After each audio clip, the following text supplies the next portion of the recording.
porción periférica y una porción central. La porción periférica pues está dada por el oído externo, medio e interno, ¿ya?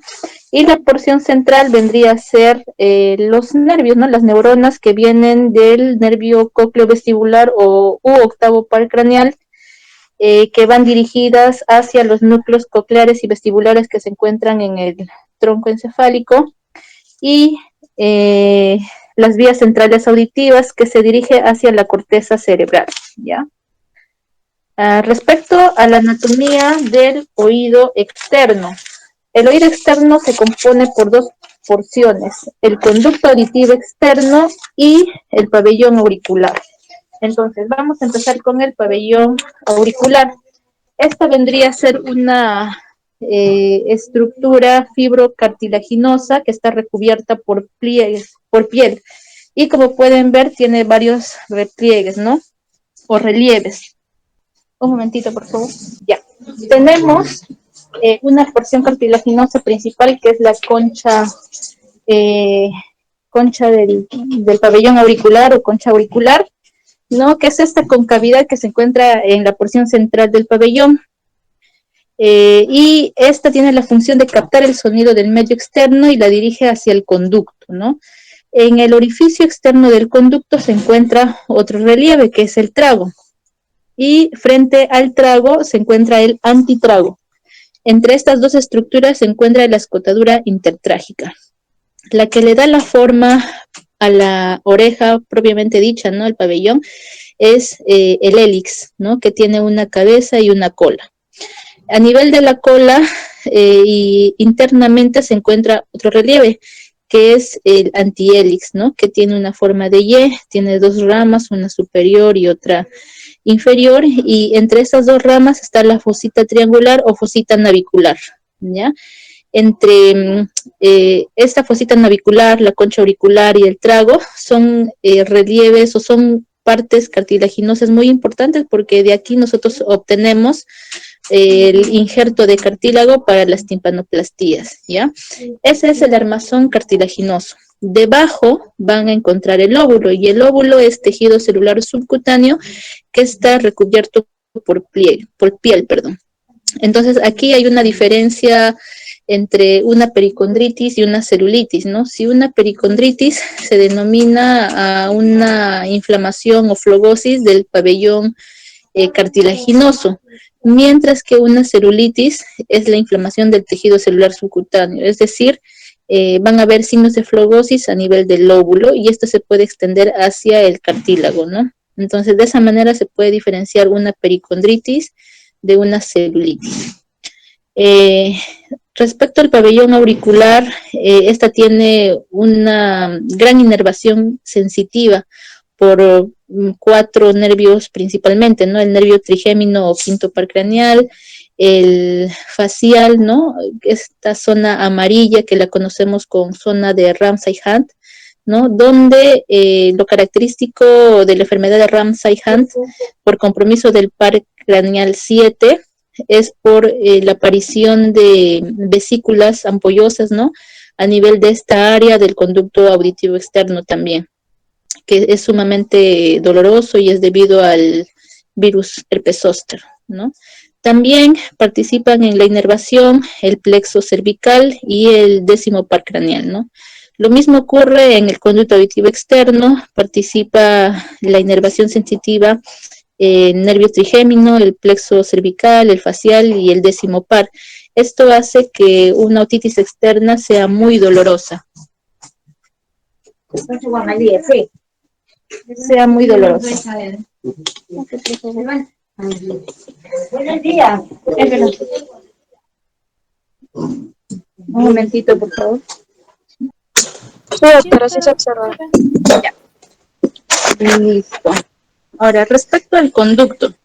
El conducto auditivo externo tiene una longitud de entre 2 a 3 centímetros de longitud y 1 centímetro de diámetro, ¿no? Tiene una porción ósea que es interna y una porción cartilaginosa que es externa, es decir, esta se continúa con el pabellón auricular. mientras que la porción ósea se continúa con la caja timpánica, ¿no? Y en esta unión, que es cerca de la mitad, hay una estrechez. En esta unión osteocartilaginosa hay una estrechez. Y en esta área es donde los cuerpos extraños suelen atascarse, ¿no? Y no ingresan más. Ya. Respecto al conducto, también vemos que tiene dos orificios, un orificio interno y externo. El orificio interno está en contacto ya con la membrana timpánica, o su límite es la membrana timpánica, y el orificio externo es el ingreso o la limita la concha auricular y el trago, ¿no? Como les había comentado anteriormente. En este tercio externo vamos a encontrar abundante tejido subcutáneo, se van a encontrar las glándulas sebáceas y las glándulas ceruminosas, los folículos pilosos, y las secreciones de estas glándulas van a producir el famoso cerumen, ¿ya? Junto con la descamación de las células epidérmicas que tiene la piel del conducto, van a formar el tapón de cerumen o el cerumen, ¿no? Ahora, respecto al oído medio, cuando hablamos de oído y medio, ustedes se tienen que imaginar como un dado, ¿ya? Un dado tiene 6 caras, ¿verdad? Una cara superior, inferior, anterior, posterior, interna, externa. Entonces, también el oído medio tiene 6 paredes.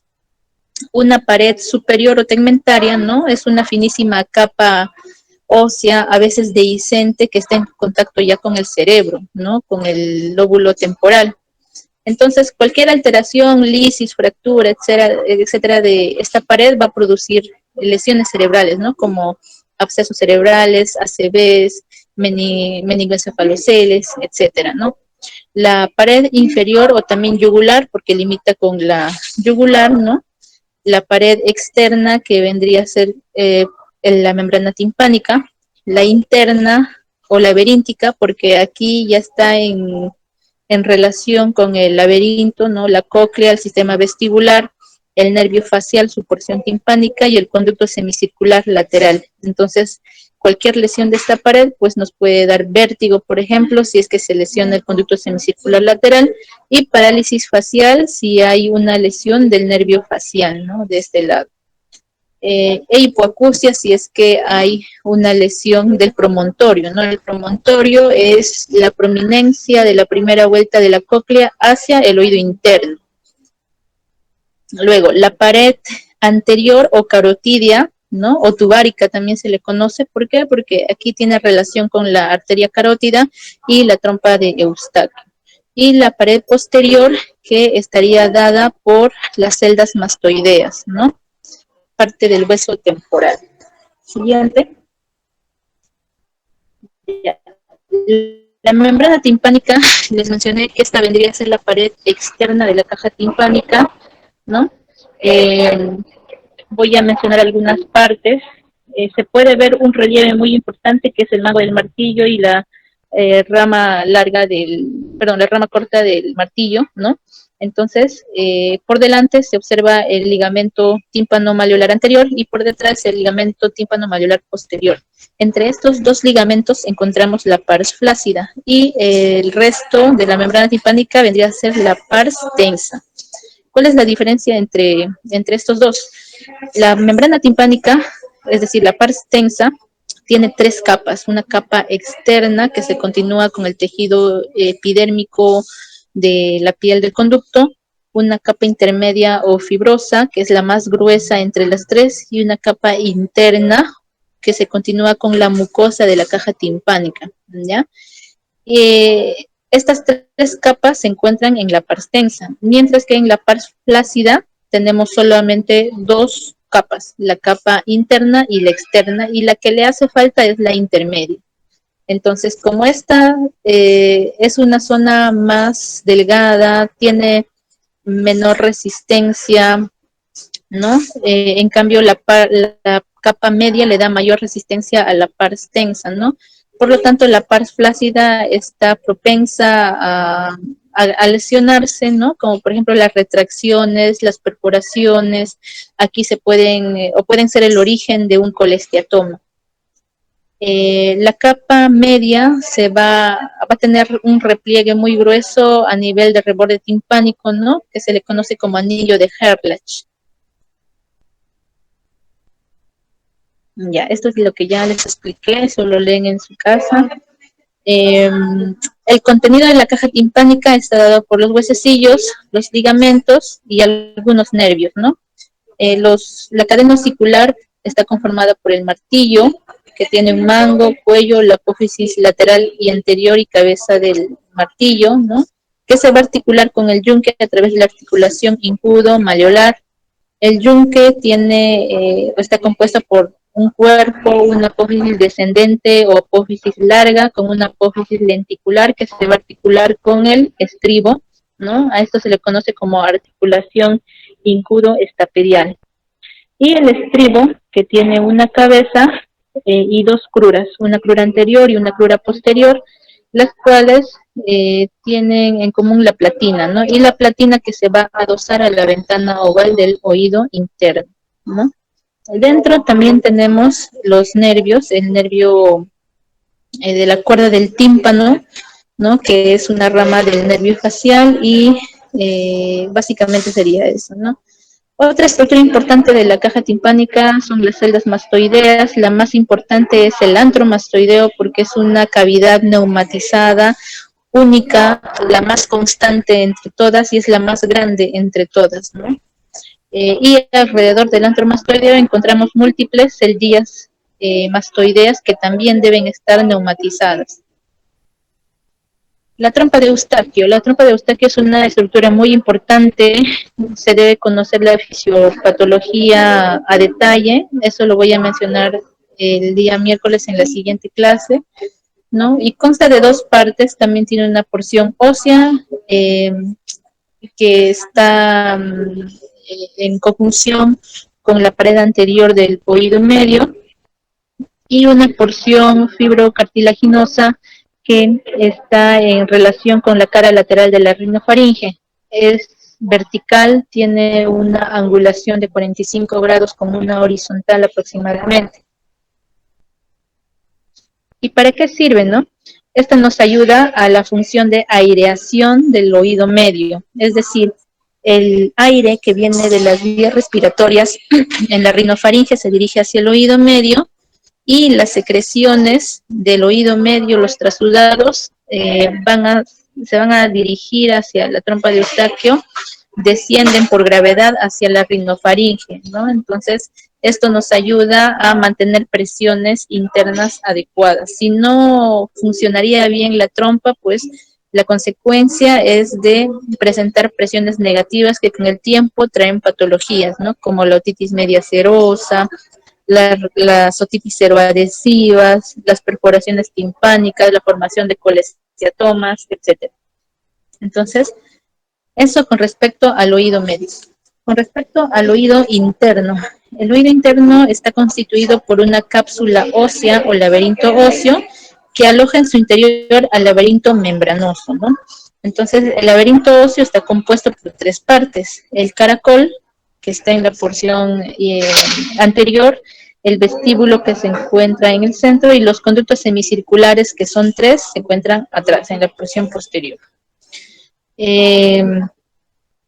También en términos generales el oído interno está compuesto por dos aparatos, ¿no? El coclear, que tiene una función auditiva, y el sistema vestibular, que tiene la función del equilibrio. La cóclea o caracol, ¿no? Como ya saben, tiene 2,5 vueltas, ¿no? Y va a ayudar. Aquí se encuentra un órgano neurosensorial muy importante que es el órgano de Corti, ¿no? Este órgano de Corti se encuentra sobre la membrana basilar. Una parte vendría a ser la membrana tectoria, que está en contacto con los cilios de las células ciliadas externas e internas, ¿no? Las células ciliadas internas vendrían a ser la hilera que está en el lado izquierdo y las externas son las tres hileras que se encuentran en el lado derecho, ¿no? Estas estas cuatro hileras van a ser capaces de captar esta vibración de la membrana tectoria cuando pasa el sonido, y aquí ocurre algo muy importante que se le conoce como transducción, que es la transformación de la energía mecánica hacia energía eléctrica, potenciales de acción, ¿no? Entonces, estos potenciales de acción se dirigen hacia la fibra nerviosa, ¿no? Y van a viajar formando el nervio coclear, ¿no? Que junto con el nervio vestibular van a formar el nervio cocleovestibular. Estas fibras se dirigen hacia el cerebro, ¿no? Pasando por unos núcleos vestibulares y cocleares. Ahora, respecto al vestíbulo, este va a comunicar con el caracol, los conductos semicirculares y la caja timpánica y el conducto auditivo interno, ¿no? Como les mencioné, la función es de conservar el equilibrio.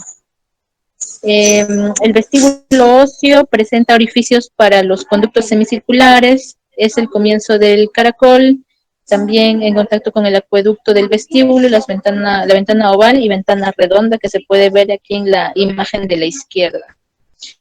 Y el vestíbulo membranoso es el que se encuentra dentro del vestíbulo óseo, se divide en dos vesículas que son el utrículo y el sáculo. El utrículo es la pequeña vesícula que va a comunicar con los conductos semicirculares y el sáculo que se comunica con el conducto coclear. Ahora, los conductos semicirculares son tres, ¿no? Un conducto semicircular anterior o llamado superior también, un conducto semicircular posterior o inferior y el conducto semicircular lateral u horizontal, ¿no? Entonces, estos tres conductos nos van a ayudar a mantener o nos van a brindar información sobre la relación que tiene la cabeza con el espacio. Por eso que es importante para mantener el equilibrio, ¿no? Y respecto a la anatomía, ¿no? De la porción central del sistema auditivo en general, les comenté que los potenciales de acción van a viajar hacia el nervio cócleo-vestibular o par craneal 8, ¿no? A través de sus ramas cocleares y vestibulares, y se dirigen a los núcleos cocleares y vestibulares que se encuentran en el tronco encefálico. Siguen viajando los potenciales de acción hacia la corteza cerebral por las vías centrales hacia la primera y segunda circunvolución temporal. Respecto a la fisiología, todo empieza con el pabellón auricular. El pabellón es como una parábola o una antena que se encarga de captar el sonido, ¿no?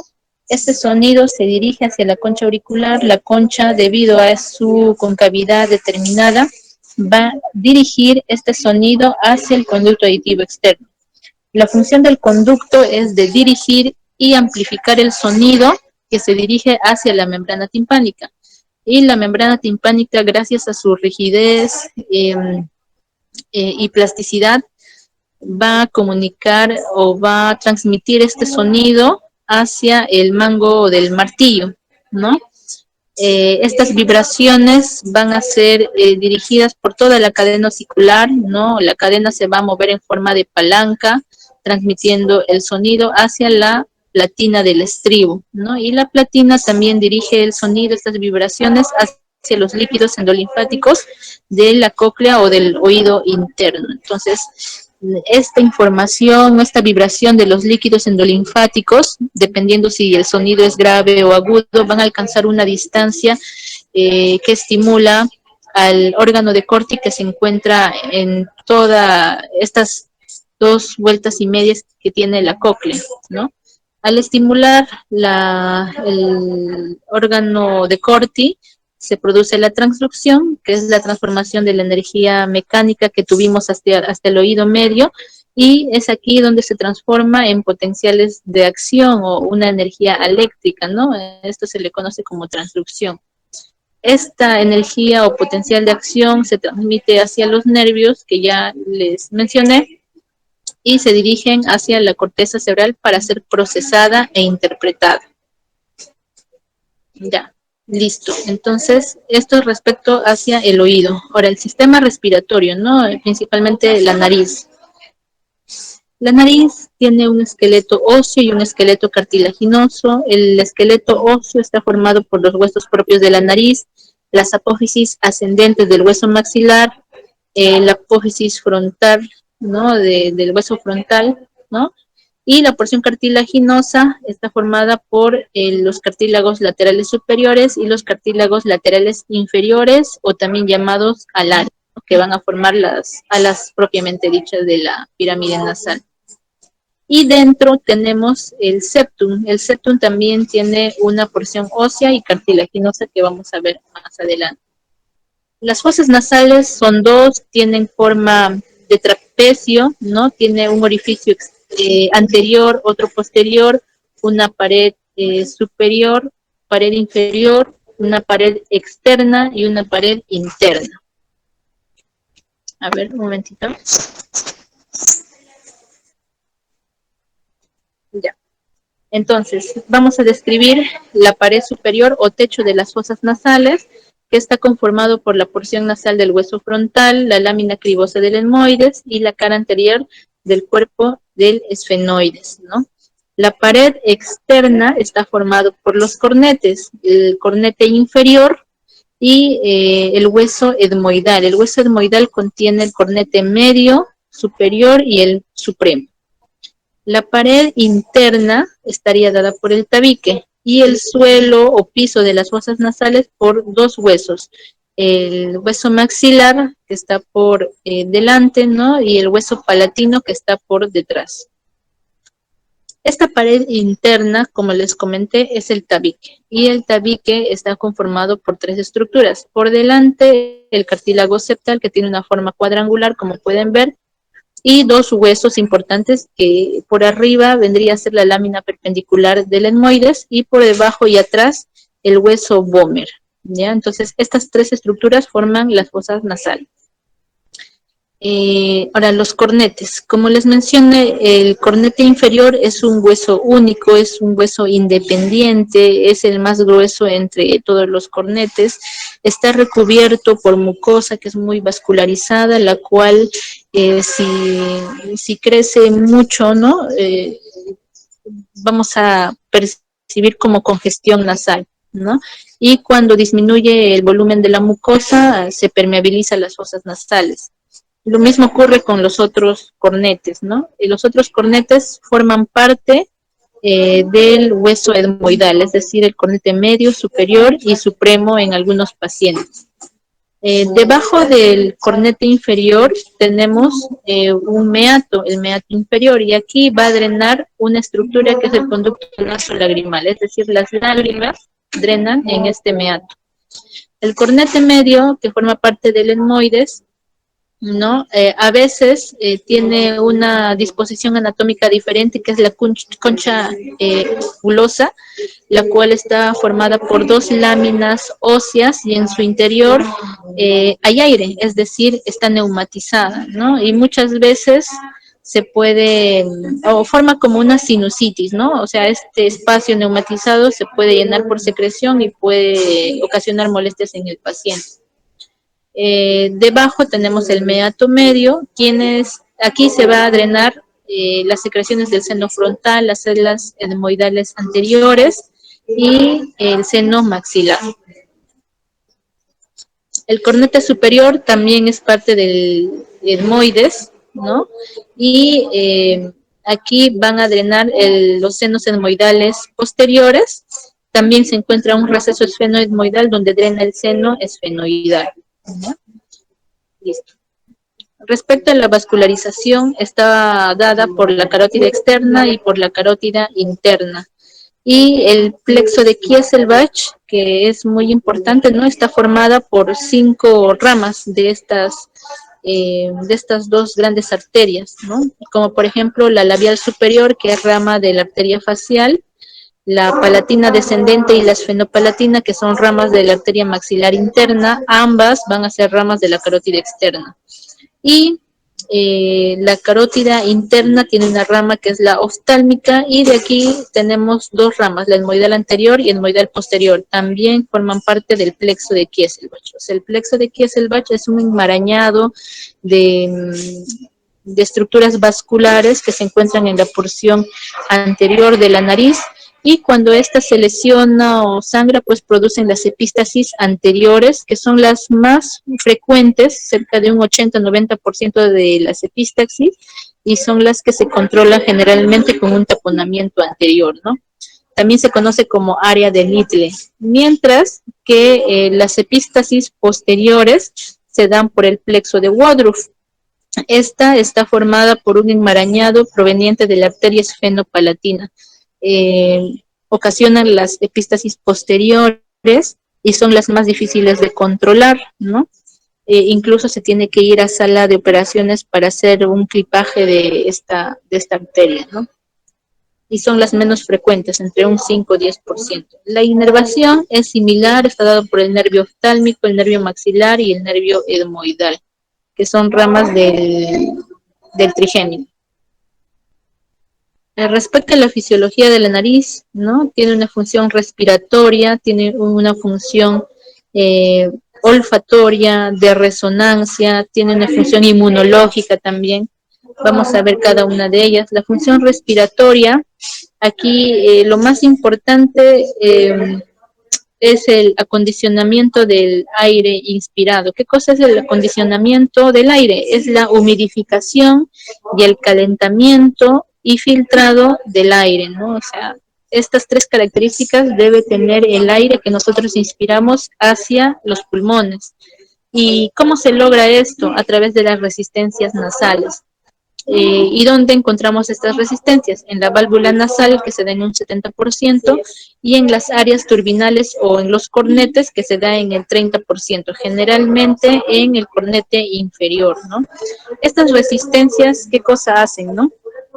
Cuando el aire ingresa hacia la nariz, lo hace en una forma laminar, ¿no? Y esto ocasiona, o sea, si pasara una corriente laminar hacia el pulmón, nosotros sufriríamos de problemas respiratorios continuamente. Y el aire pasaría frío, seco, ¿no? Y esto produce lesiones en la vía respiratoria. En cambio, las resistencias nasales, ¿qué cosa hacen?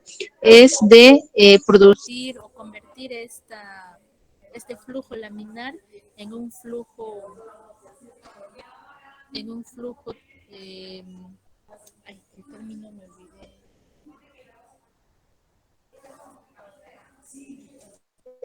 En un flujo en forma de remolinos, ¿no? Entonces, el aire va a estar en mayor contacto con la mucosa nasal, el septal y de los cornetes, y esto permite de que el aire tenga que humidificarse, calentarse y filtrarse, ¿no?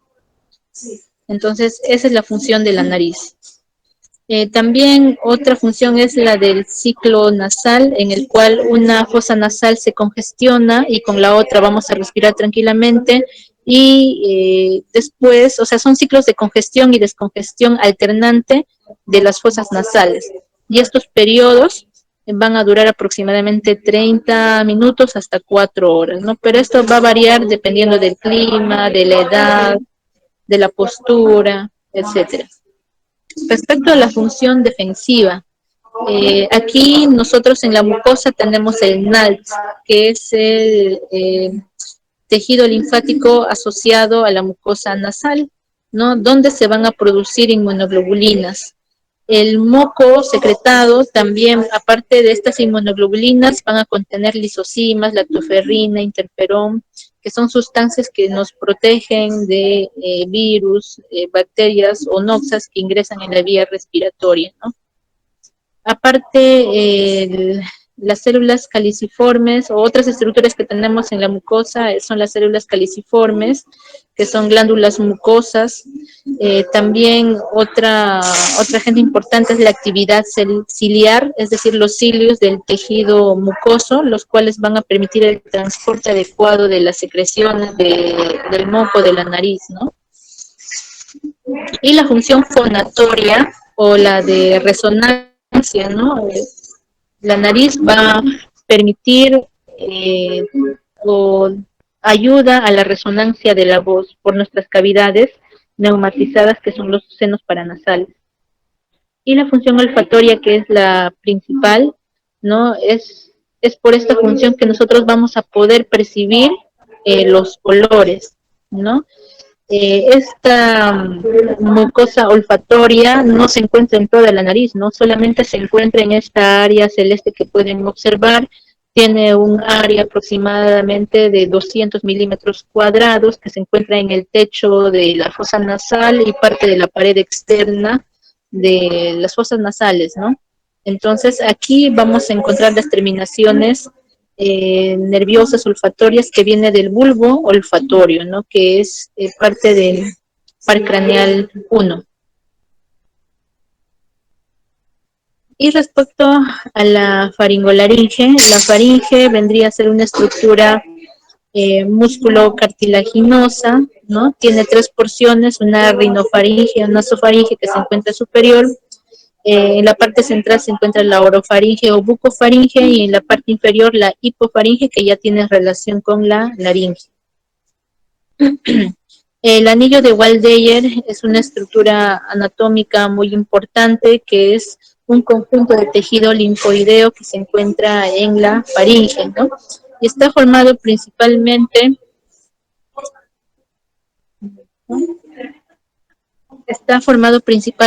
por las amígdalas palatinas que están a cada lado, no son las que conocemos con frecuencia. También tenemos amígdalas linguales que se encuentran en la base de la lengua por detrás. Las adenoides, que es un tejido linfoide que se encuentra en la rinofaringe, en la pared posterior de la rinofaringe, y las amígdalas tubáricas o de Rosenmüller, que se encuentran alrededor de la trompa de Eustaquio.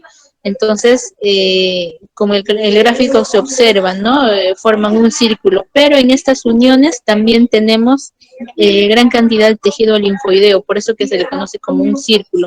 ¿Y cuál es la función? Es del sistema de defensa de nuestra garganta, o sea, es nuestra primera línea de defensa ante el ingreso de gérmenes hacia la orofaringe. Respecto a la anatomía de la laringe, ¿no? Se encuentra entre C3 y C6, tiene una forma de pirámide trunca invertida con la base superior y el ápice inferior, ¿no? Y está conformado por cartílagos y músculos.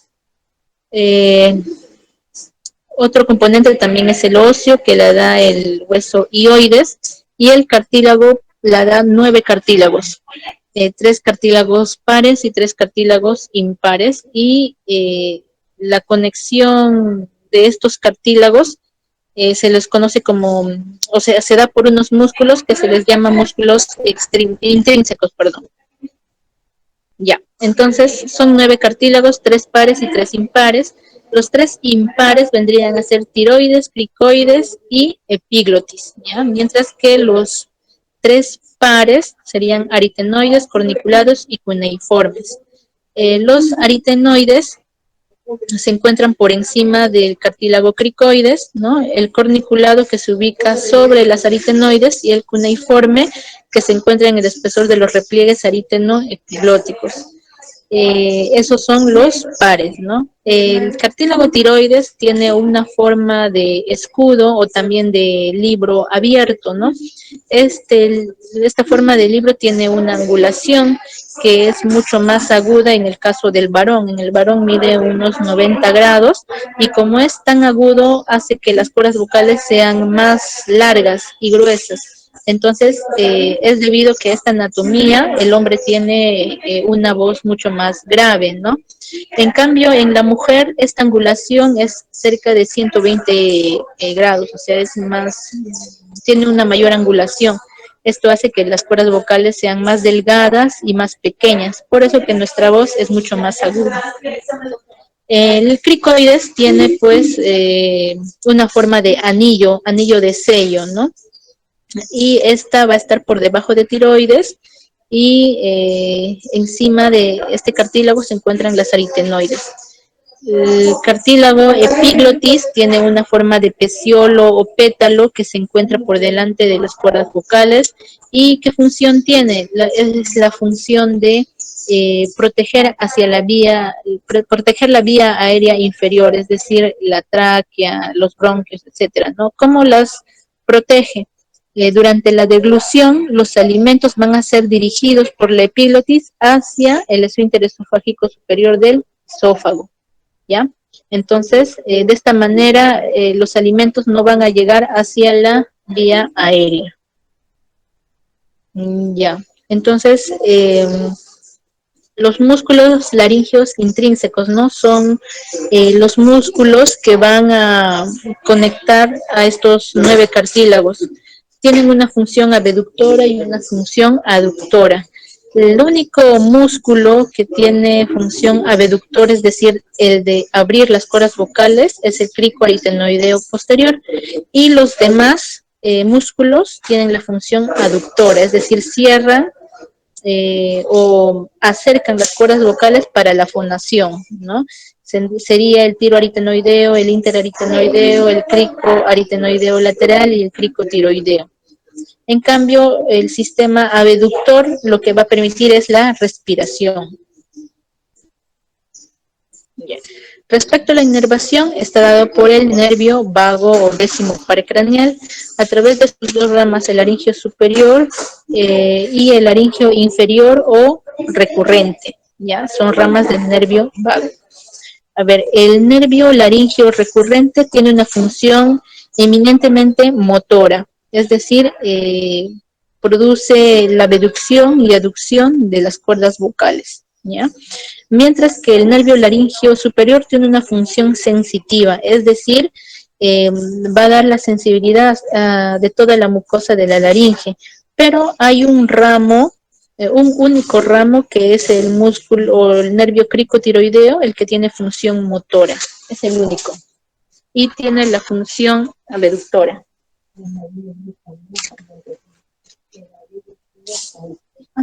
Ya, señor. Ya, la siguiente. Ya, respecto a la región glótica, ¿no? La glotis es un espacio virtual, ¿por qué? Porque, bueno, ya este va a variar el diámetro del espacio dependiendo de la apertura o cierre de las cuerdas vocales, por eso que es virtual, ¿no? Tiene una porción miolástica, ¿no? Y una porción cartilaginosa. La porción miolástica vendría a ser las 2/3 partes anteriores de la glotis, como se puede ver aquí en azul, y la porción posterior o roja, que vendría a ser la porción cartilaginosa, ¿no? Entonces, ¿con qué zona nosotros producimos la voz, es decir, la fonación? Con la porción mioelástica. Entonces, si a este nivel tenemos alguna lesión, tumores, inflamaciones, ectasias, etcétera, vamos a tener disfonía. Ya.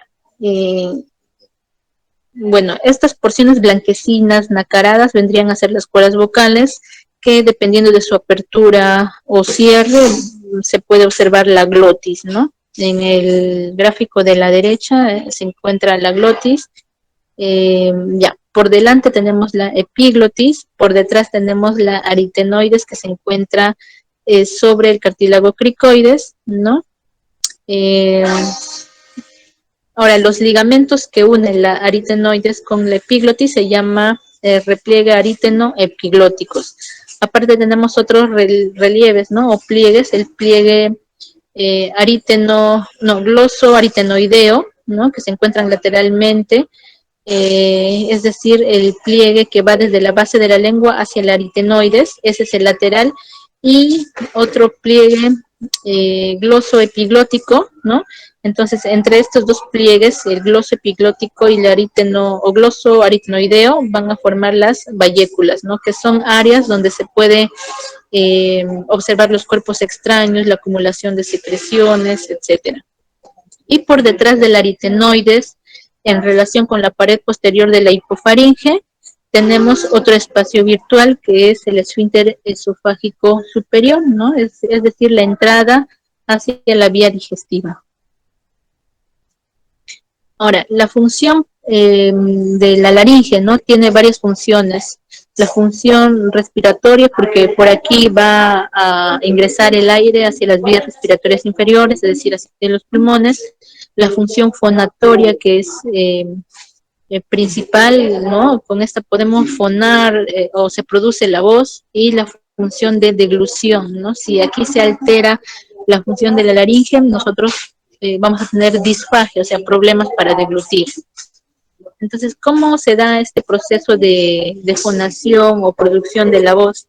Inicialmente las cuerdas vocales están en contacto, ¿no? Están aducidas. o en aducción.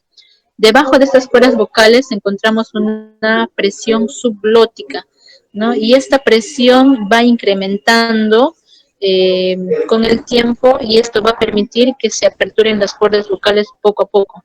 Ahora, la presión subglótica, ¿quién la da? Es el aire expirado de las vías respiratorias inferiores, de la tráquea, bronquios, pulmones. Este aire es el que aumenta la presión subglótica progresivamente. Primero se abren los labios inferiores de la cuerda vocal y mientras va aumentando se abre eh, los labios superiores, ¿no? Que es el número 4 que se puede observar, hasta abducirlas de forma completa y de esta manera la presión subglótica disminuye. Mientras va disminuyendo, se van cerrando los labios inferiores de la cuerda y posteriormente los labios superiores, ¿no? Entonces, este ciclo se repite muchas veces, unas 200 veces por segundo, o sea, este proceso es muy rápido y produce la voz, ¿ya? Bien, entonces, con lo que respecta a anatomía y fisiología, eso sería todo. No sé si tienen alguna pregunta.